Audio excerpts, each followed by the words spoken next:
오늘 우리에게 주신 하나님의 말씀은 이사야서 45장 8절, 61장 10절에서 11절까지 말씀입니다.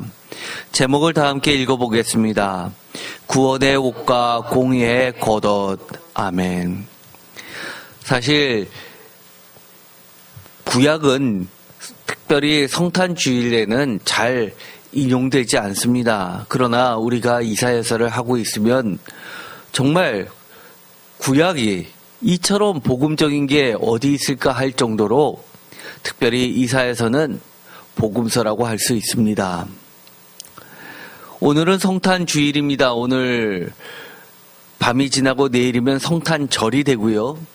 또 재미난 것은 다음 주에는 송구 영신 예배가 주일날 밤에 있습니다. 그런데 그 절기력으로 따지면 주일은 송년주일이 되고 밤에 그리고 그 다음날 새벽까지 드리는 예배는 송구 영신 예배가 됩니다. 그래서 오늘은 성탄주일, 내일은 성탄절이 되죠. 오늘의 제목 구원의 옷과 공의의 겉옷, 이 말씀은 성탄주일에 정말 딱 맞는 말씀입니다. 이사야서에 보면 예수 그리스도의 나심을 그렇게 예언하는 말씀들이 굉장히 많이 나옵니다. 대표적으로 구유에 놓인 아기 예수에 대한 이 이야기도 사실은 모티브가 이사야서에 있습니다. 오늘의 말씀 이사야서 61장에 보면 내가 여호와로 말미암아 크게 기뻐하며 내 영혼이 나의 하나님으로 말미암아 즐거워하리니 이는 그가 구원의 옷을 내게 입히시며 공의의 겉옷을 내게 더하심이 신랑이 사모를 쓰며 신부가 자기 보석으로 단장함 같게 하셨음이라. 땅이 싹을 내며 동산이 거기에 뿌린 것을 돋게 할 같이 주여께서 공의와 찬송을 모든 나라 앞에서 솟아나게 하시리라. 여기서 보면 하나님의 기쁨 또한 땅의 기쁨은 성탄절에 이 천사들이 찬양했던 것과 같습니다. 그런데 10절과 시작과 11절의 끝도 공의라는 말을 구체적으로 하고 있습니다. 이사야서 45장 8절 하늘이여 위로부터 공의를 뿌리며 구름이여 을을 부를지어다. 땅이야 열려서 구원을 싹트게 하고 공의도 함께 돋게 할지어다. 나 여호와가 이 일을 창조하였느니라. 라는 이 말씀도 공의에 대해서 또 강조를 2번이나 하고 있습니다.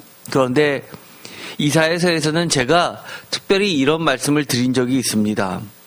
이사야서에 있어서 구원의 또 다른 이름은 공의다라고 했던 말씀 기억나십니까? 이것이 이사야서의 아주 큰 특징입니다. 공의, 정의, 이것의 또 다른 한쪽 면은 바로 구원입니다.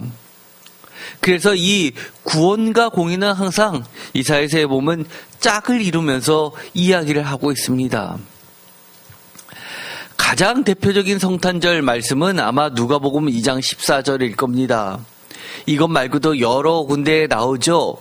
그러나 이 14절에 보면 지극히 높은 곳에서는 하나님께 영광이요 땅에서는 하나님이 기뻐하시는 사람들 중에 평화로다라는 말씀이 나옵니다. 그런데 이것이 많은 사람들의 울림이 되고 있는 것은 맞지만 그렇게 머릿속에 기억하고 있는 것처럼 단순한 말씀이 아닙니다. 왜냐하면 가만히 읽어보면 땅에서는 하나님이 기뻐하시는 사람들 중에 평화로다라고 하면서 어떤 조건을 붙이고 있다는 겁니다. 누구에게 이 땅의 평화인가요? 이것은 하나님이 기뻐하시는 사람들에게 평화라는 이야기입니다. 왜 조건적 평화일까요? 그렇다면 평화가 아닌 사람도 있을까요? 여기서는 그렇게 이야기하고 있습니다. 우리가 늘 생각하던 것처럼 막연히 성탄절 하면 예수 그리스도의 아기 예수의 태어나심을 생각하면 사랑이 제일 먼저 생각납니다. 그리고 늘 듣던 말씀, 말구 위에 놓여진 아기 예수를 본문으로 삼아서 낮고 낮은 자리에 오신 아기 예수님을 찬양합니다. 그러나 우리가 이사야서에 보면 구유에 놓인 아기 예수는 낮고 낮은 자리를 대변하는 것이 아니라 누가 주인이냐라는 문제를 다루고 있음을 보게 됩니다. 저희가 과거에도 이 성탄절의 말씀을 이 구유에 놓인 아기 예수에 대한 말씀을 전한 적이 있었죠. 가축들은 구유를 보면서 자신의 주인이 누구인지를 아는데 구유에 놓인 아기 예수를 보면서 누가 하나님이냐, 누가 주인이냐를 하나님께서 표식으로 삼아서 보여주는데도 불구하고 그것을 깨닫지 못하는 이 사람들에 대해서 하나님은 경고하고 있는 겁니다. 또한 이 14절의 말씀도 마찬가지입니다. 지극히 높은 곳에서는 하나님께 영광이요, 반면에 땅에서는 하나님이 기뻐하시는 사람들 중에 평화이지만 하나님께서 미워하는 자들에게는 평화가 아니라는 경고의 메시지이기도 합니다. 여러분들은 하나님이 기뻐하시는 사람들 중에 있나요? 아니면 하나님이 기뻐하시는 사람들 중에 없나요? 오늘의 말씀은 그런 면에서 이사야서 61장 10절에서 11절 그리고 이사야서 45장 8절의 말씀은 왜 이 땅에 참된 평화가 임하는지 그 기본적인 질문에 답하고 있는 말씀입니다. 누구에게 평화인가요? 가만 생각해보면 그렇습니다. 정말 억울함을 당한 사람들에게 있어서, 불공정함을 늘 겪어왔던 사람들에게 있어서 예수 그리스도는 그야말로 평화입니다. 왜냐하면 하나님께서 말씀하신 것처럼 구원의 옷을 입히셨고 공의의 겉옷을 더하신 분이 예수님이시기 때문입니다. 예수님을 통해서 비로소 구원이 이루어졌고 또 공의가 이루어졌기 때문입니다. 비로소 내가 누리지 못했던 참 평화를 누리게 됐다는 겁니다. 그래서 여호와로 말미암아 크게 기뻐하며 나의 하나님으로 말미암아 즐거워하는 우리 모두가 하나님께, 지극히 높으신 하나님께 영광을 돌리게 됨을 우리는 우리의 삶을 통해서 증거하는 것입니다. 저는 이번 성탄주의를 맞이해서 과거의 성탄절과는 사뭇 다른 경험을 하게 됐습니다. 사실 저도 지금까지는 성탄절 하면 사랑을 제일 먼저 떠올렸습니다. 그 다음에 구원이었습니다. 그런데 올해만큼은 정말 성탄절을 기다렸습니다. 왜요? 이 땅에 공의가, 정의가 바로 섰으면 좋겠다라고 그렇게 간절한 소망을 담아본 적이 없었기 때문입니다. 땅이 싹을 내며 동산이 거기 뿌린 것을 움돋게 함같이 주 여호와께서 공의와 찬송을 모든 나라 앞에서 솟아나게 하시리라라는 그 말씀을 붙잡고 얼마나 많은 기도를 했는지 모릅니다. 정말 어저께만 하더라도 죽을 만처럼 힘들었습니다. 너무 힘들었습니다. 그런데 하나님께서 이 성탄주의를 맞이하면서 제 영혼을 다시 살리심을 느끼게 됩니다. 제발 이 땅에 구원이 싹 텄으면 좋겠고 공의도 함께 움돋게 되었으면 좋겠다라는 구체적인 소망을 품어보았습니다. 나 여호와가 이 일을 창조하였다라는 그 말씀에 따라서 하늘이여 위로부터 공의를 뿌리며 구름이여 의를 부를지어다 땅이여 열려서 구원을 싹트게 하고 고기도 함께 움돋게 할지어다라는 이 소망의 기도가 마침내 이루어질 줄 믿습니다. 왜냐하면 악인들은 이것이 잘못되었습니다라고 가르쳐줘도 의를 배우지 못합니다. 저 사람이 힘이 없어서 말만 하나보다 생각하고 더 못된 짓을 합니다. 심지어 제가 전에도 말씀드린 기억이 납니다. 사회의 법과 하나님의 법의 근본적인 차이점. 사회법은 행위자, 불법을 행한 행위자에 대해서만 처벌이 가능합니다. 그러나 하나님은, 하나님의 법은 행위자를 떠나서 옳은 길을 가려고 하는 의로운 자들을 굽게 만드는 자들을 무척이나 미워하시면서 그들에게 죄를 묻습니다. 이 땅에 왜 하나님의 의를 배우려고 하고 하나님의 공의대로 살려고 하는 사람이 한 명도 없는지 의아해하면서 이상해 여기시면서 하늘에서 이 땅을 바라보시는 하나님의 한숨이 들리십니까? 우리의 한 명은 하나님의 마음을 속 시원하게 풀어줬으면 좋겠습니다. 아기 예수 정말 미소 짓게 하죠. 그러나 어느 순간 우리가 경험하게 되는 이 성탄주일은 석가탄신일이나 다른 날과 별로 차이를 못 느끼는 날이 돼버리는 것 같습니다. 그저 즐거운 휴일이요, 즐거운 공휴일일 뿐이라는 생각을 갖게 만듭니다. 심지어 할로윈데이가 성탄절보다 더 인기 있는 유치원생들의 절기가 돼버리는 것 같습니다. 불교에서는 아기 예수를 이야기하면서 공수래 공수고를 이야기하면서 기독교와 불교는 같다고 이야기합니다. 그러나 누가복음 2장 12절 너희가 가서 강보에 쌓여 구유에 뉘어 있는 아기를 보리니 이것이 너희에게 표적이니라 하더니 라는 이 구절은 공수래 공수고를 말하는 것이 아니라 이사야서에서 이야기하는 것처럼 누가 하나님이냐, 누가 주인이냐를 묻고 있는 겁니다.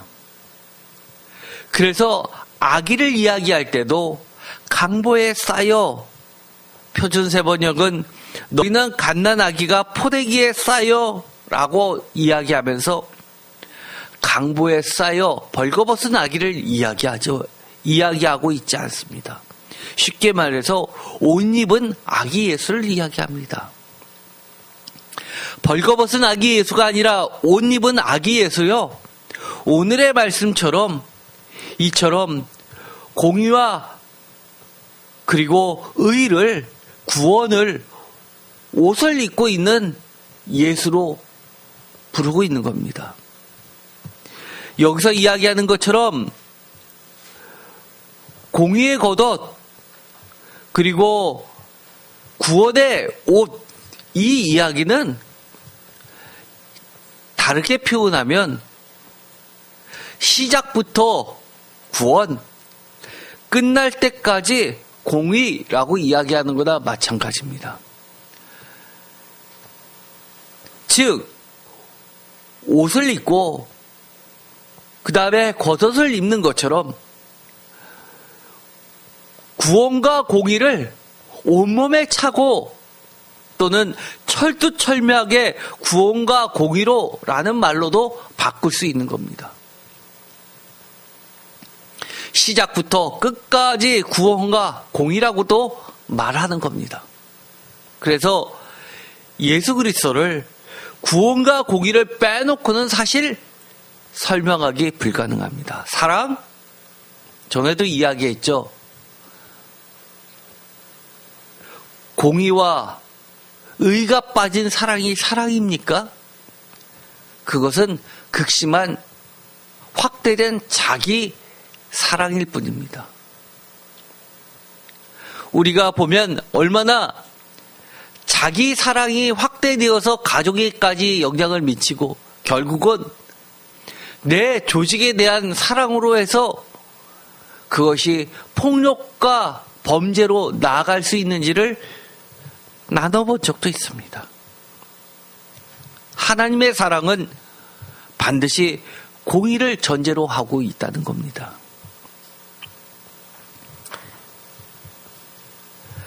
이 옷이라는 것, 특별히 겉옷이라는 것은 권위, 신분을 이야기하고 또 예를 갖추는 공식화를 이야기합니다.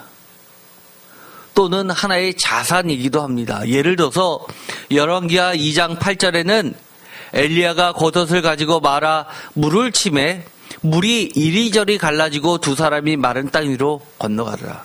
이 장면은 유명한 장면이죠. 엘리야가 마지막 때가 되었다고 떠나는 그 길을 엘리사가 뒤쫓고 있습니다. 그런데 겉옷을 가지고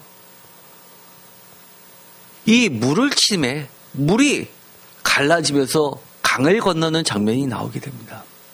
열왕기하 2장 13절 엘리야의 몸에서 떨어진 겉옷을 주워 가지고 돌아와 요단 언덕에 서서 엘리야는 승천하게 되고 하늘로 올라가면서 겉옷이 떨어지자 엘리사는 땅에서 엘리야의 겉옷을 주워 가지고 돌아오게 됩니다. 제자들이 거하는 단체 숙소로 돌아옵니다. 열왕기하 2장 14절 엘리야의 몸에서 떨어진 그의 겉옷을 가지고 물을 치며 이르되 엘리야의 하나님 여호와는 어디 계시니까 하고 그도 물을 치매 물이 이리저리 갈라지고 엘리사가 건너니라. 즉 이 겉옷이라는 것은 지금까지 없었던 엘리사의 능력이 엘리야의 능력처럼 그렇게 갖추게 됨을 이야기하면서 이 겉옷은 권위, 권능을 상징합니다.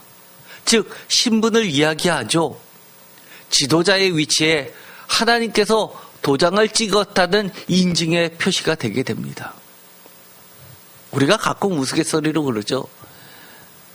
제복이 사람을 변화시킨다고 이야기합니다. 그래서 국회의원들은 양복을 입다가 누가 캐주얼하게 입고 가니까 야단 법석을 떨었습니다. 또 옛날 조선시대 때는 관복이라는 게 있었죠. 우스갯소리로 예비군이 되면 다 개가 된다고 합니다. 양복 입고 회사 출근할 때는 아주 점잖은데 예비군 군복만 입으면 왜 이렇게 엉망이 되는지 그런 이야기를 하지요.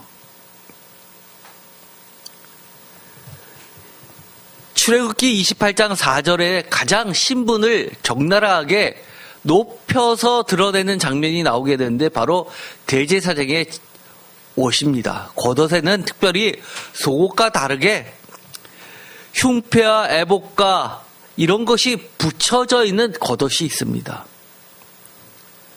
그래서 이 겉옷만을 보면 아, 이 사람이 대제사장이다 라는 것을 알게 됩니다. 출애굽기 28장 4절 그들이 지을 옷은 이러하니 곧 흉패와 애복과 겉옷과 반포 속옷과 관과 띠를 그들이 내 형 아론과 그 아들들을 위하여 거룩한 옷을 지어 아론이 내게 제사장 직분을 행하게 하라. 제사장 신분과 대제사장의 권위를 나타내고 있습니다. 사마리아 여인이 예수님과 대화를 하는데 유대인이라는 것을 대번 알아봅니다. 많은 학자들이 그렇게 이야기하죠. 어떻게 알아봤을까? 사마리아인이 아니라 남쪽에서 온 유대 사람이라는 것을 어떻게 알았을까? 말씨였을까? 사투리가 틀려서 그랬을까? 복장 때문일 것이라고 추정을 합니다. 복장, 바로 신분을 나타내고 있는 거죠. 마가복음 11장 7절에 보면 또 이런 표현이 나오게 됩니다. 나귀 새끼를 예수께 끌고 와서 자기들의 겉옷을 그 위에 얹어 놓으며 예수께서 타시니 8절 많은 사람들은 자기의 겉옷을 또 다른 이들은 들에서 벤 나뭇가지를 길에 펴며. 왜 겉옷을 그렇게 깔았을까요? 그것은 항복의 표시이기도 하고 높은 사람에 대한 대우이기도 하고 오늘날에 이야기하면 무슨 시상식 때 바닥에 빨간 카페트를 깔고 걸어가게 하는 것처럼 특별한 지위를 존경과 감사를 표출하는 행위이기도 합니다. 요한복음 13장 4절에 저녁 잡수있던 자리에서 일어나 예수께서 겉옷을 벗고 수건을 가져다가 허리에 두르시고 제자들을 발을 씻겨 주십니다. 여기서 겉옷을 벗고 라는 이야기는 권위를 내려놓고 라는 뜻으로 바꿀 쓸 수 있는 겁니다. 선생의 자리에서 낮고 낮은 종의 모습으로서 섬기는 자의 모습을 다하고 있는 것을 뜻합니다.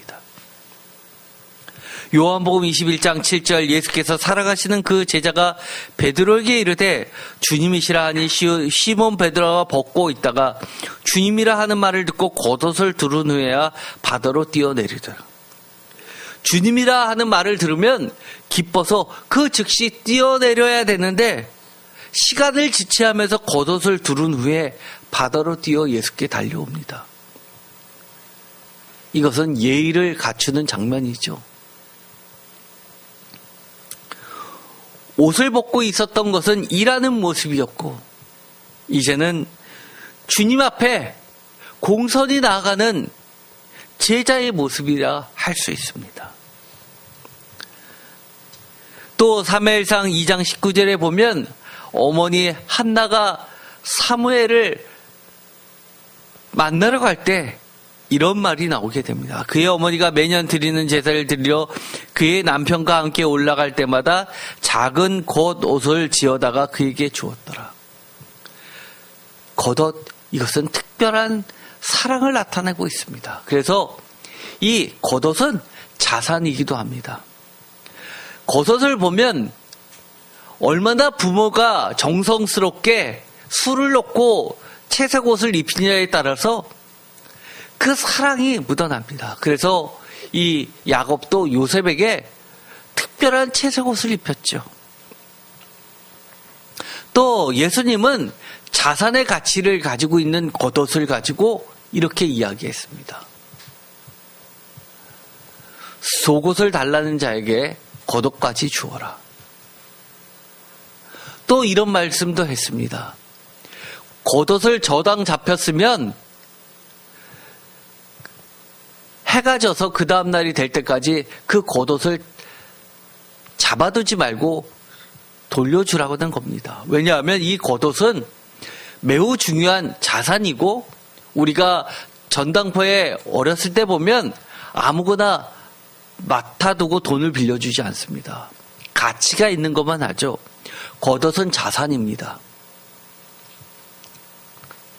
겉옷은 한밤중에 그 추운 팔레스타인 지방에 담요와 같은 역할도 했었던 겁니다. 그래서 정말 가난한 사람들에게는 이 겉옷이 없으면 얼어 죽을 수도 있기 때문에 필수품이기 때문에 이 겉옷을 밤새서 저당 잡지 말라고 하는 겁니다. 반면에 또 마태복음 24장에는 이런 말씀도 나옵니다. 18절 밭에 있는 자는 겉옷을 가지러 뒤로 돌이키지 말지어다. 그날에는 아이 뵌 자들과 젖 먹이는 자들에게 화가 있으리로다. 너희가 도망하는 일에 겨울이나 안식일에 되지 않도록 기도하다.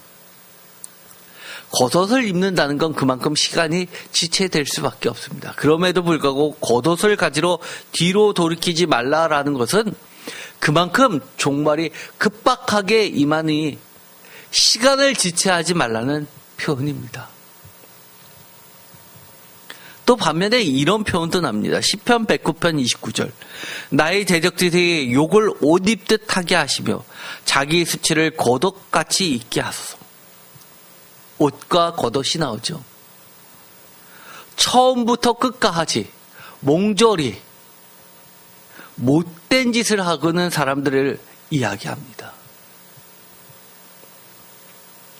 반면에 구원과 공의로 옷과 겉옷을 입으시는 예수 그리스도, 이 말은 뭡니까? 철두철미하게 구원과 공의를 이루신다는 표현이기도 합니다.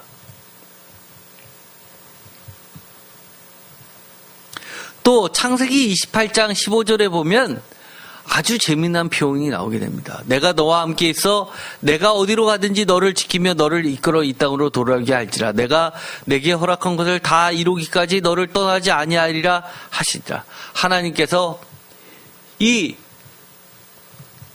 야곱에게 약속하신 말씀입니다. 그런데 창세기 28장의 20절에 가면 야곱이 서원하여 이르되 하나님이 나와 함께 계셔서 내가 가는 이 길에서 나를 지키시고 먹을 떡과 입을 옷을 주시어 내가 평안히 아버지 집으로 돌아가게 하시오면 여호와께서 나의 하나님이 되실 것이요 라고 하면서 11조 약속을 하는 베델에서의 장면이 나오게 됩니다. 여기서 보면 하나님의 말씀과 야곱의 서원 중에서 공통적인 것이 있죠. 함께 있겠다, 지킨다, 돌아오게 한다. 야곱도 마찬가지로 함께 계셔서 지키고 돌아가게 하시면, 그런데 야곱이 하나님의 약속 위에다가 추가한 조건이 있습니다. 20절 야곱이 서원하여 이르되 하나님이 나와 함께 계셔서 내가 가는 이 길에서 나를 지키시고 먹을 떡과 입을 옷을 주시오. 저는 이 구절을 읽으면서 의아했습니다. 먹을 떡을 주는 거는 당연하죠. 먼 길을 가다 보면 굶주릴 수도 있기 때문입니다. 그런데 왜 입을 옷을 주시오?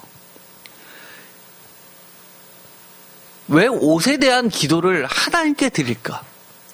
11조를 약속할 정도로 중요한 것에 왜 옷을 이야기할까? 여러분은 어떻게 생각하십니까? 하나님이 함께 계신다, 지키신다, 돌아가게 하겠다라고 약속까지 했는데 거기다가 떡을 포함하는 건 이해가 가는데 가나안에서 고향에서 출발할 때 옷을 입고 간 이 야곱이 입을 옷을 주시오라고 굳이 또 이야기할 거란 이유는 무엇일까? 이 옷이 갖는 중요한 의미가 있기 때문입니다. 이 옷은 안전과 보호를 상징하고 자유를 이야기합니다. 그래서 아까도 겉옷이 아무것도 없는 아주 가난한 자에게는 자산이고 중요한 생명을 보호하는 수단이 되었다는 것을 말씀드렸는데, 또 중요한 것은 옷이 벗겨진다라는 이 의미는, 입을 옷이 없다라는 의미는 노예로 팔려간다는 것을 상정합니다. 성경에도 이런 부분이 있죠. 예를 들어서 요셉이 형들을 만나러 가는데 구덩이에 빠지게 되고 또 종으로 팔려가게 됩니다. 그런데 이 형들이 했던 아주 중요한 행위가 동생의 채색옷을 벗깁니다. 노예로 팔기 위해서죠.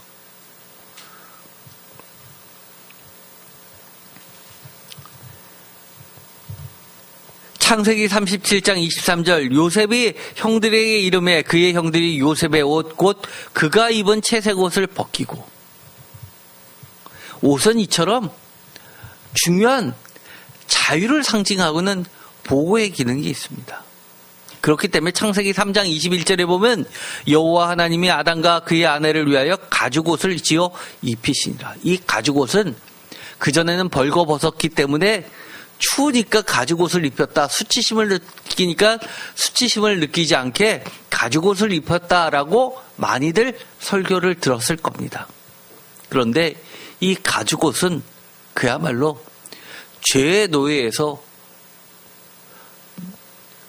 자유인으로서 하나님께서 가죽 옷을 입히셨다는 의미이기도 합니다. 하나님께서 죄인인 이 아담과 그의 아내 하와를 하나님의 은혜로 다시금 구원해 주셨다는 표식이기도 하다는 겁니다. 창세기 41장 42절에는 비슷한 이야기가 납니다. 자기의 인장반지를 빼어 요셉의 손에 끼우고 그에게 세마포 옷을 입히고 금사슬을 목에 걸고, 왕이 죄인이었던 이 요셉이 꿈 해몽을 통해서 그에게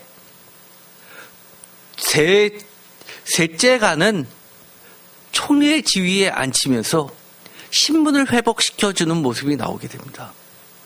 세마포 옷을 입히고입니다. 죄의 종에서 자유인으로서, 그것도 높은 지위로서 회복시켜주는 것을 이야기합니다. 그래서 창세기 49장 11절에 보면 이 요셉의 축복문에 아주 재미난 이야기가 나옵니다. 그의 나귀를 포도나무에 매며 그의 암나귀 새끼를 아름다운 포도나무에 맬 것이며 또 그 옷을 포도주에 빨며 그의 복장을 포도즙에 빨리로다. 옷과 복장을 포도주와 포도즙에 빤다는 이야기는 지금으로서는 어떻습니까? 우리가 흰 옷인데 포도주처럼 빨간 게 튀면은 어떻게 합니까? 그걸 포도주에 빱니까? 포도즙에 빱니까?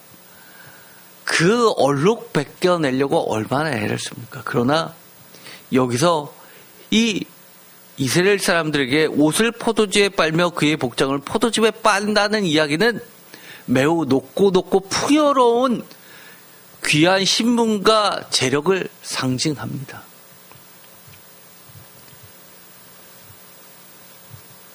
예수 그리스도의 오심으로 무엇이 달라졌습니까?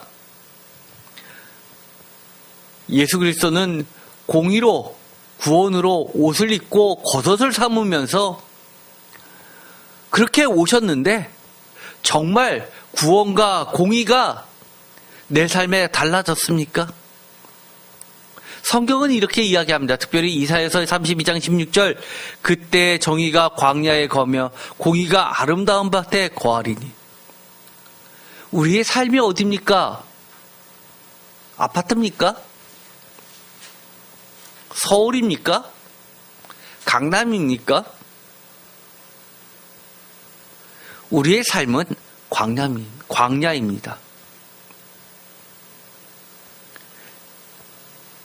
정말 척박한 곳입니다.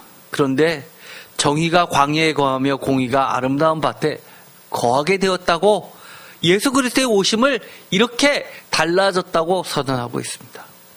이사야서 32장 17절, 공의의 열매는 화평이요 공의의 결과는 영원한 평안과 안전이라.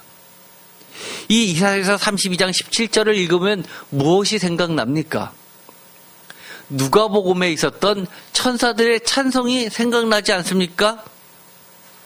진정한 평화, 이 땅의 평화, 공의의 열매는 화평이요 공의의 결과는 영원한 평안과 안전이래요. 우리가 이 땅에 살면서 사실은 많은 사람들이 화평이요 평안과 안전이라고 부르는 것들이 있습니다. 그런데 제 눈에 비치기에는 그것은 불안정한 화평이요, 불안정한 평안이요, 불안정한 안전이라고 보여지는 경우가 너무 많습니다. 아니, 더 나아가서 화평이 아닌데 화평이라고 덧칠한 것과 평안이 아닌데 평안이라고 거짓스럽게 꾸며놓은 것과 안전이 아닌데도 불구하고 안전이라고 치부하는 것 같습니다. 예수 그리스도가 계시지 않기 때문에 이 땅엔 공의와 열매는 사라졌습니다. 그럼 우리는 어떻게 해야 될까요?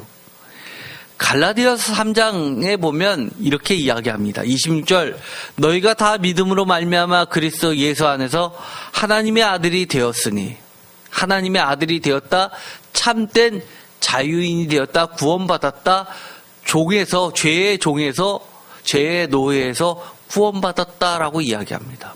27절 누구든지 그리스도와 합하기 위하여 세례를 받은 자는 다 같이 읽겠습니다. 그리스도로 옷 입었느니라. 그리스도로 옷을 입은 사람입니다. 심지어 바울은 이렇게 이야기합니다. 그리스도로 옷 입으라는 겁니다. 왜요? 그리스도는 속옷부터 겉옷까지 모두가 무엇으로 채워져 있기 때문입니까? 구원과 공의로 채워져 있기 때문입니다. 그러면서 28절 너희는 유대인이나 헬라인이나 종이나 자유인이나 남자나 여자나 다 그리스도 예수 안에서 하나이니라. 너희가 그리스도의 것이면 곧 아브라함의 자손이요 약속대로 유업을 이을 자니라. 그리스도로 옷 입는다는 것, 이 말은 뼛속부터 겉 피부까지 몸부터 생각까지 처음부터 끝까지 모두 예수 그리스도라는 이야기입니다. 구원과 공의와 정의와 사랑과 화평이라는 이야기입니다. 로마서 13장 12절 밤이 깊고 낮이 가까웠으니 그러므로 우리가 어둠의 일을 벗고 빛의 갑옷을 입자. 낮에와 같이 단정히 행하고 방탕하거나 술 취하지 말며 음란하거나 호색하지 말며 다투거나 시기하지 말고. 다 같이 읽겠습니다. 오직 주 예수 그리스도로 옷 입고 정욕을 위하여 육신의 일을 dom하지 말라. 여기서 보면 단순히 방탕, 술 취함, 음란, 호색, 다툼, 시기만을 이야기하는 걸까요? 지금까지 보면 예수 그리스도로 옷 입는다는 그 자체는 더 이상 육신의 일을 도모하지 않고 오직 하나님의 영으로 가득 차서 하나님의 일을 생각하고 행한다는 것입니다. 이사야에서 보면 화이스지저라는 말씀이 굉장히 많이 나옵니다. 예를 들어서 이사야서 5장 8절 가옥에 가옥을 이으며 전투에 전투를 더하며 빈틈이 없도록 이 땅 가운데서 홀로 거주하려는 자들은 화이스지저. 가옥에 가옥을 이으며 전투에 전투를 더하며 빈틈이 없도록 이 땅 가운데서 홀로 거주하려는 것. 자유주의 사회에서 뭐가 문제입니까? 여기서 무엇을 이야기하는 겁니까? 부를 이야기하는 겁니까? 그렇다면 우리가 생각부터 바꿔야 됩니다. 뭘로요? 세상의 생각이 아니라 뼛속까지 예수 그리스도로 옷 입어서 정의와 공의와 구원으로 바꿔야 됩니다. 이 이야기는 경제에 대한 이야기가 아니라 공정에 관련된 이야기입니다. 정의에 관련된 이야기입니다. 경제에도 경제 정의가 있다고 이야기하는 겁니다.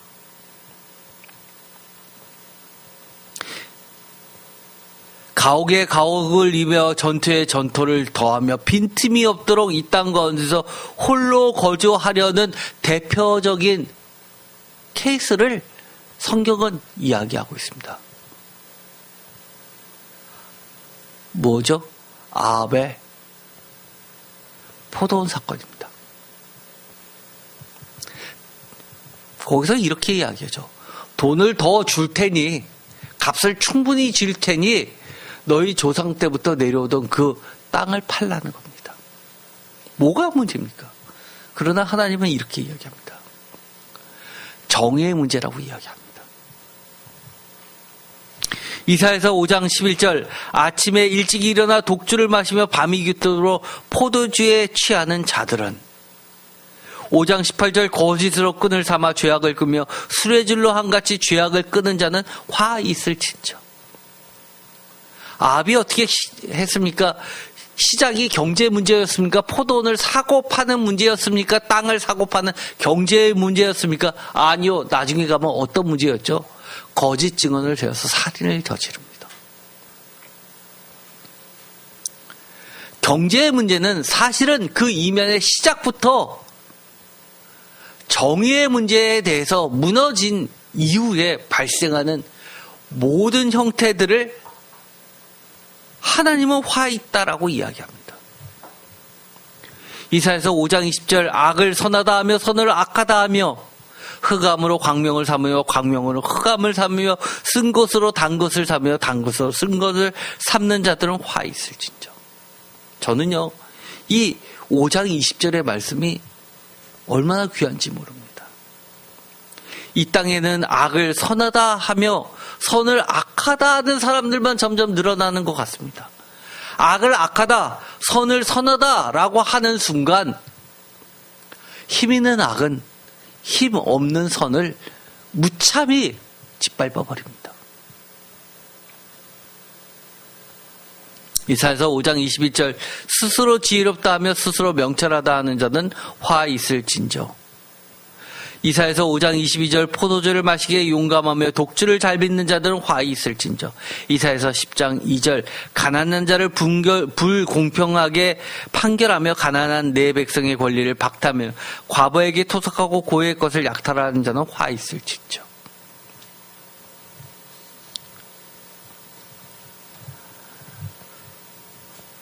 어저께도 그런 말씀을 누가 저에게 하더라고요. 왜 그렇게 끝까지 싸우냐고. 피곤하지 않냐고. 그런데 그 다음에 그 이야기를 했습니다. 자기네들이 보기에는 목사님은 안 해도 될 일을 그렇게 피곤하게 하시는데 그게 일반 사람하고 다른 점인 것 같습니다. 자기는 교회를 다니지 않아서 잘 모르겠지만 목사님은 종교인이기 때문에 신념이 다른 사람하고 틀려서 악을 허용하지 않는 듯합니다. 그래서 이렇게 끝까지 저항하시고 싸우시는 것 같습니다. 잘은 모르겠지만 정의와 공의가 세워졌으면 좋겠습니다. 그 얘기를 어제 들었습니다. 피곤합니다. 나만 슬쩍 눈 감으면 될 일을 예수 그리스도를 믿는 자들에게 진짜 평화가 무엇인지를 알려주고 싶었습니다. 왜요? 예수 그리스도께서 왜 이 땅에 오셨는지의 이유와 동일하기 때문입니다. 우리가 아기 예수 나셨다고 길거리에서 온갖 캐롤과 즐거움으로 가득 찰 때 사람들이 흙을 돕기에 바쁘지만 하나님은 얼마나 열심히 창조하고 계시는지를 우리에게 가르쳐주는 이 말씀. 이사야서 45장 8절 하늘이여 위로부터 공의를 뿌리며 구름이여 을을 부를지어다. 땅이여 열려서 구원을 싹트게 하고 고기도 함께 움돋게 할지어다. 나 여호와가 이 일을 창조하였느니라. 이사야서 61장 10절 내가 여호와로 말미암아 크게 기뻐하며 내 영혼이 나의 하나님으로 말미암아 즐거워하리니 이는 그가 구원의 옷을 내게 입히시며 공의의 겉옷을 내게 더하심이 신랑이 사모를 쓰며 신부가 자기 보석으로 단장한 같게 하셨습니다. 땅이 싹을 내며 동산이 거기 뿌린 것을 움돋게 함같이 주 여호와께서 공의와 찬송을 모든 나라 앞에서 솟아나게 하시리라. 저는 이 말씀을 굳게 믿습니다. 반드시 여호와께서 공의와 찬송을 모든 나라 앞에서 심지어 우리가 살고 있는 이 땅 내 앞마당 앞에서도 솟아나게 하실 거라고 저는 굳게 믿습니다. 혹시 우리 성도님들 중에서 무엇인가 불공정하다고 이 세상은 나에게 왜 이렇게 험악하냐고 생각하시는 분이 계십니까? 그렇다면 오늘 예수 그리스도께서 이 땅에 오시는 이유를 다시 한번 생각했으면 좋겠습니다. 포기하지 마십시오. 예수 그리스도가 오시면 달라집니다. 예수 그리스도가 오셨음에도 불구하고 달라지지 않는 자들은 화 있을 뿐입니다. 그 앞에서 우리는 겉옷을 챙기러 뒤로 돌아가면 안 됩니다. 급히 예수께 나와야 되는 겁니다. 오늘 성탄주의를 맞이해서 다시 한번 제목을 읽어봤으면 좋겠습니다. 구원의 옷과 공의의 겉옷. 이것은 누구의 옷입니까? 누구의 옷입니까? 모르십니까? 제가 이럴 때가 제일 답답합니다. 실컷 설교했는데 가만히 계실 때. 그것도 맨 마지막에. 구원의 옷과 공의의 겉옷은 누구의 옷입니까? 예수 그리스도의 옷이요? 50점입니다. 네, 거기까지 나가야지 100점입니다. 왜요? 아까 바울이 뭐라고 얘기했습니까? 그리스도로 옷 입자고 이야기했습니다. 왜요? 예수 그리스도가 구원의 옷과 공의의 겉옷을 입고 이 땅에 오셨는데 내가 예수 그리스도의 옷을 입지 않고 벌거벗은 채로 있다면 그것은 어떤 신분이기 때문입니까? 여전히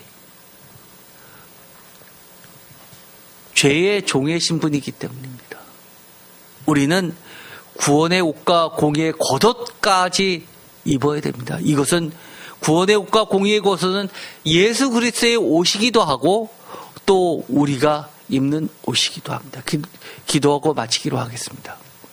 하나님 감사합니다. 오늘 구원의 옷과 공의의 겉옷이 무엇인지를 저에게 가르쳐 주었습니다. 예수 그리스도께서 오셨는데도 불구하고 예수 그리스도의 오심을 무시하고 여전히 벌거벗은 채로 있지 않게 하시고 예수 그리스도의 구원의 공의의 옷과 겉옷을 하나님께서 가죽 옷을 입히셨던 것처럼 우리도 예수 그리스도의 옷을 입게 하여 주옵소서. 그리하여 하늘의 영광과 땅의 기쁨이 우리 삶에 우리의 광야 같은 삶에 운돋게 하시고 하나님과의 올바른 이 평화가 광야 같은 우리의 삶 가운데 싹트고 꽃피게 하여 주옵소서. 예수 그리스도의 이름으로 기도드립니다. 아멘.